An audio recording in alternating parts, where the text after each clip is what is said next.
What's up, you guys? Today I want to walk you through a super challenging core exercise called the Bodysaw.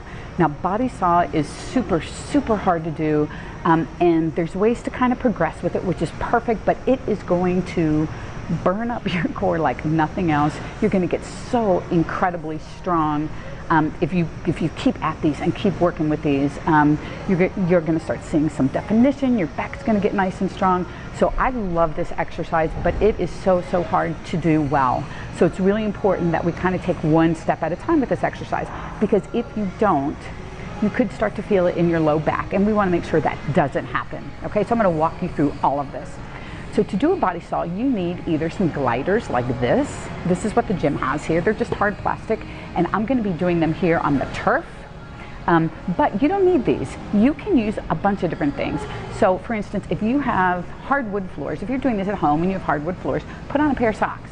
Socks on hardwood floors work really well on this, actually. What else works really well are paper plates.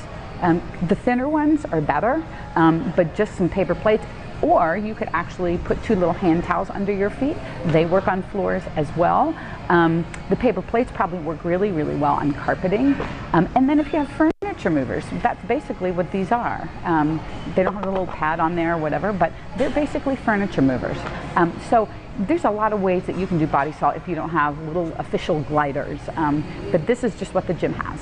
So I am on turf, and these move really well on the turf. So that's where I'm going to be here on the turf using hard plastic. Okay. So what we're going to do is put 1 foot in each glider, get into an elbow plank, and then we're going to allow our feet to glide back and then come back to the front. Now I'm going to walk you through a little bit of this before I actually get into position, because once I'm in the position, it gets a little tough to talk, and you'll see why. Okay, so we're going to want to make sure in our plank we're in a 90 degree with our elbow, okay, and our feet will be behind us. And when we glide our feet back, when we let our feet slide back on those gliders, our elbows are going to end up in front of our shoulder, okay, and they don't have to be in front by much. As you get stronger, they can really extend. But for us right now, we're just going to go a little. So we're just going to glide back, and then our elbows are going to end up about here, and then we're going to come back. So the movement is going to actually be pretty small at the beginning, okay? So a little bit of movement, and our elbows are going to be about here, movement back, and we're back to vertical, okay? That's what we're going to start off with. Now, what happens is, because our core may not be strong enough right away to do this, when we slide back, we're okay. But getting back is where we have a little bit of a problem. Our hips tend to want to dip down and our back overextend like that to help get us back to the starting position. Let me show you what that looks like. So 1 foot in each glider. Okay. Make sure I'm all on camera here. Okay. Elbows are at 90. Now, we're just going to glide back a little bit like this. And so now you can see my elbows are slightly in front of my shoulders. Now, what I see happen with people is this. They do this to get back up. So they glide back, and then their hips bow like that. They just collapse. So you want to make sure to prevent that. You want to make sure you are braced super hard in your abs. Your glutes are squeezed super tight on this one, you guys. I talk about it all the time, but you really have got to come through with glute squeezing on this one. Shoulders sit back and down. That's going to help keep your hips right where you need them to be. Now, the other thing is, if your hips start to dip like that, as you're coming back, don't go back quite as far. Just go a little bit. Just start with a little inch or 2 here or there. Just get used to keeping everything engaged and tight, and get used to the movement. And then you can start lengthening. You're lengthening the lever the farther back you go, okay? So let me show you what this whole thing is going to look like. All right, so we get into our elbow toe plank. I'm squeezing my butt, bracing my abs, shoulders are back. I'm going to glide back just a little. Now my elbows are in front. I'm coming forward, going back, coming forward. Now as you get stronger, you can lengthen and come forward, lengthen, come forward. So that's what a Bodysaw is going to look like. Start really small with this one. And as you get stronger and you can keep your hips stable, then you lengthen the lever, okay?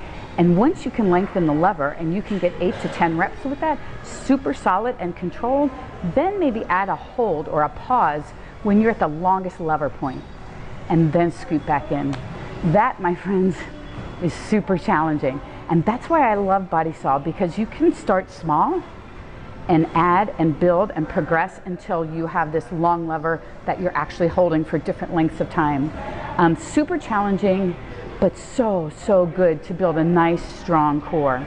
So try like 3 sets, 6 to 8 reps, something like that. You could even go up to 10 reps if you really want to. And start very small. The range of motion should be very small, just enough to get the elbows in front and come back.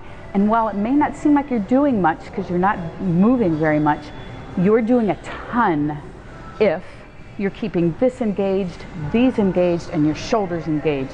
You will be doing a ton, even with just a little bit of movement. And once that gets super strong, then start trying to go a little bit longer and make the lever arm a little bit longer, okay? So 3 sets, 6 to 8, maybe 10 reps. Put them in upper body day and lower body day. I mean, you don't have to wait for a certain day to do them. Just put them in your program and keep at them consistently. And let me know how you like these. Honestly, I don't think you're gonna like them at first because they're super hard. And literally, they're one of the only core exercises that makes me feel like I wanna throw up sometimes. But I know it's not a great endorsement, but that passes too. But they are probably one of the best core exercises for building a nice, strong core. So give them a shot. Let me know how you like them or how much you hate them. If you have any questions on technique, please ask. I will be happy to help you and walk you through stuff. I'll even be happy to watch a video of you doing them. That would be fantastic. But just put your comments or questions down below and let me know. If you ever have a question, send me a message, okay? Have a great day, you guys, and thank you so much for being here. Take care.